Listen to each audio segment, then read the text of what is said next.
Assalamu alaikum. Viewers, I hope you will be fine. Today I will discuss causes of inflation in Pakistan.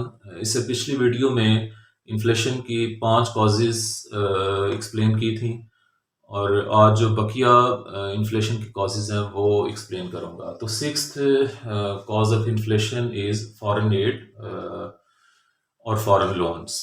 G, foreign aid کیا ہوتی ہے؟ جیسا کہ نام سے ظاہر ہے، فارن ایڈ سے مراد یہ ہوتی ہے کہ جب پاکستان یا کوئی ملک دوسرے ممالک سے یا انٹرنیشنل انسٹیٹیوشن سے روپیہ پیسہ لیتا ہے اور یا کوئی کموڈیٹی لیتا ہے یا فزیکل فارم میں کچھ لیتا ہے، تو وہ جو روپیہ پیسہ ہے وہ واپس پھر نہیں کیا جاتا. That is called foreign aid. Foreign loan میں یہ ہوتا ہے کہ جو روپیہ پیسہ دوسرے کنٹری سے یا انٹرنیشنل انسٹیٹیوشن سے لیا جاتا ہے وہ انٹرسٹ سمیت واپس کرنا پڑتا ہے. تو بعض اوقات فارن ایڈ جو ہے یہ فارن لون ہی ہوتا ہے. نام کی حد تک فارن ایڈ ہوتا ہے لیکن ایکچولی وہ فارن لونز ہی ہوتے ہیں اور جو ود انٹرسٹ جو ہے وہ واپس کرنے ہوتے ہیں. تو جب سے پاکستان بنا ہے، پاکستان کئی ایک ممالک سے، آئی ایم ایف سے، ورلڈ بینک سے، ایشین ڈیولپمنٹ بینک سے اور کچھ اور انسٹیٹیوشنز ہیں، ان سے جو ہے وہ فارن لون لے رہا ہے. کرنٹلی پاکستان کا فارن لون 112.8 بلین ڈالرز ہے. تو جب فارن لون لیا جاتا ہے اور یہ روپیہ پیسہ ملک کے اندر جو ڈفرینٹ میگا پروجیکٹس ہوتے ہیں، بڑے بڑے پروجیکٹس ہوتے ہیں، ان پہ خرچ کیا جاتا ہے، تو اس سے سپلائی فار منی انکریز کر جاتی ہے اور اس سے انفلیشن ہو جاتی ہے. اور اسپیشلی یہ جو فارن لونز ہیں، جب ان کو نان پروڈکٹیو کاموں پہ خرچ کیا جاتا ہے تو تب اسپیشلی ملک کے اندر انفلیشن کریٹ ہو جاتی ہے. یہ ساتویں ریزن ہے ڈی ویلویشن اینڈ ڈیپریسیشن. جی، first of all what is devaluation and depreciation?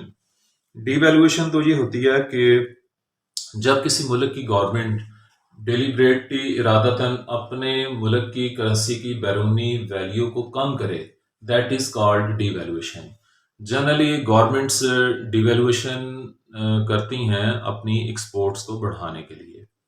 G, next ہے ڈیپریسیشن. ڈیپریسیشن یہ ہوتی ہے کہ جب ڈیمانڈ اور سپلائی کی فورسز کے ذریعے آٹومیٹیکلی ملکی کرنسی کی بیرونی ورتھ کم ہو جاتی ہے، دیٹ از کالڈ ڈیپریسیشن. جی، پاکستان کی ہسٹری کا اگر جائزہ لیں تو 1947 سے اب تک کنٹینیوسلی پاکستان میں ڈی ویلویشن یا ڈیپریسیشن ہو رہی ہے. جب پاکستان بنا تھا اس ٹائم $1 تقریباً 3 روپے کے لگ بھگ تھا، اور اس ٹائم $1 جو ہے وہ 157 روپیز کے لگ بھگ ہو چکا ہے. تو انٹرنیشنل ٹریڈ چونکہ ڈالر میں کی جاتی ہے، فارن کرنسیز میں کی جاتی ہے، تو جو چیزیں ہم دوسرے ممالک سے درآمد کرتے ہیں، امپورٹ کرتے ہیں، تو ملکی کرنسی کی بیرونی ورتھ کم ہونے کی وجہ سے وہ امپورٹڈ چیزیں ہمیں مہنگی ملتی ہیں. جب امپورٹڈ چیزیں مہنگی ملتی ہیں تو ظاہری بات ہے کہ ملک کے اندر وہ چیزیں مہنگی بکیں گی. اور اسی طرح جو را مٹیریل ہے جن کو ایز این ان پٹ ہم نے اپنے ملک کے اندر جو ڈفرینٹ پروڈکشن یونٹس ہوتے ہیں، پروڈیوسنگ سیکٹرز ہوتے ہیں، ان میں کنزیوم کرنا ہوتا ہے.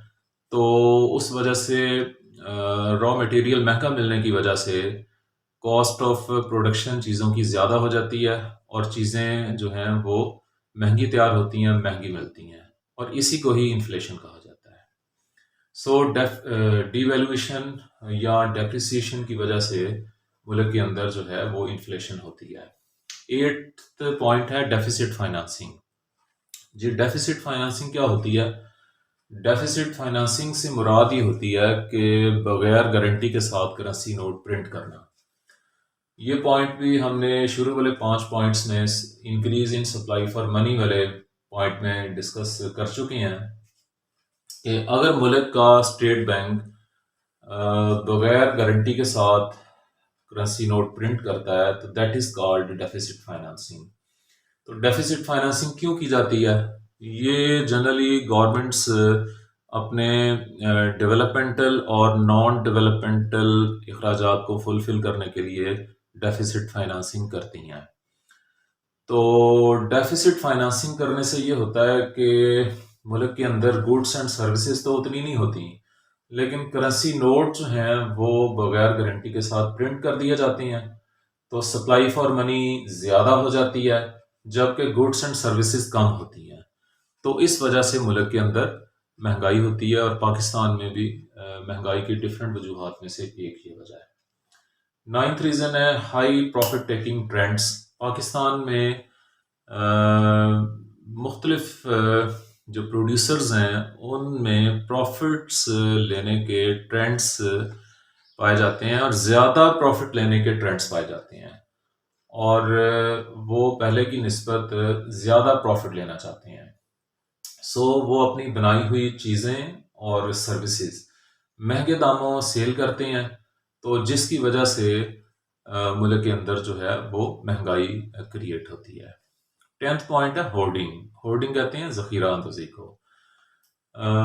جو پروڈیوسرز ہوتے ہیں اور جو ہول سیلرز ہوتے ہیں، بروکرز ہوتے ہیں، مڈل مین ہوتے ہیں، یہ تمام لوگ جو ہیں یہ چیزوں کی ہورڈنگ کر لیتے ہیں. ہورڈنگ کرنے کا مقصد یہ ہوتا ہے کہ کچھ عرصے کے لیے چیزوں کو سٹاک کر لیں، اور جب ان کی قیمتیں انکریز کر جائیں تو تب انہیں بیچتے ہیں.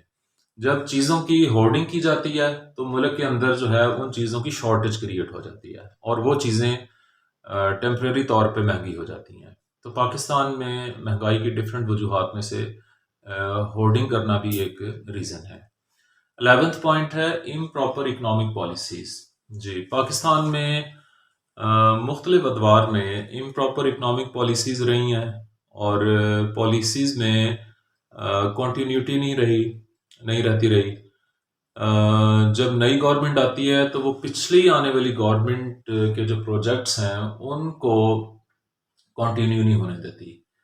اکثر ایسے پروجیکٹس ہوتے ہیں کہ جو ان کو روک دیا جاتا ہے اور اپنے نام سے نئے پروجیکٹس شروع کر دیے جاتے ہیں. اور پچھلے پروجیکٹس جن پہ بھاری کیپٹل خرچ ہوا ہوتا ہے اور وہ روپیہ پیسہ عوام کے ٹیکسوں کے پیسوں ہوتا ہے تو وہ ضائع جاتا ہے.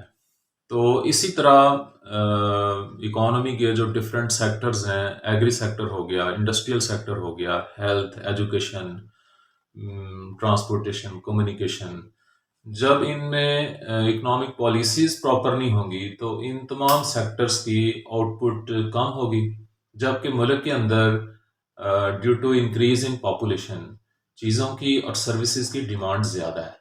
تو یہ سپلائی اور ڈیمانڈ کا گیپ زیادہ ہونے کی وجہ سے انفلیشن ایمرج ہوتی ہے، مہنگائی کریٹ ہوتی ہے. So improper economic policies that is one of the different reasons of inflation in Pakistan. 12واں پوائنٹ ہے ڈیولپمنٹل ایکسپینڈیچرس اور پروجیکٹس. جب ملک کے اندر مختلف ڈیولپمنٹل پروجیکٹس شروع کیے جاتے ہیں، ایسے پروجیکٹس شروع کیے جاتے ہیں کہ جو ڈیولپمنٹل پروجیکٹس ہوتے ہیں تو ان پہ بھاری کیپٹل یا روپیہ پیسہ خرچ ہوتا ہے، اور اس کے لیے ڈیفیسٹ فائنانسنگ بھی کرنی پڑتی ہے گورنمنٹ کو. دوسرے ممالک سے ایڈ بھی لینی پڑتی ہے، لونز بھی لینے پڑتے ہیں دوسرے ممالک سے، انٹرنیشنل فائنینشیل انسٹیٹیوشن سے.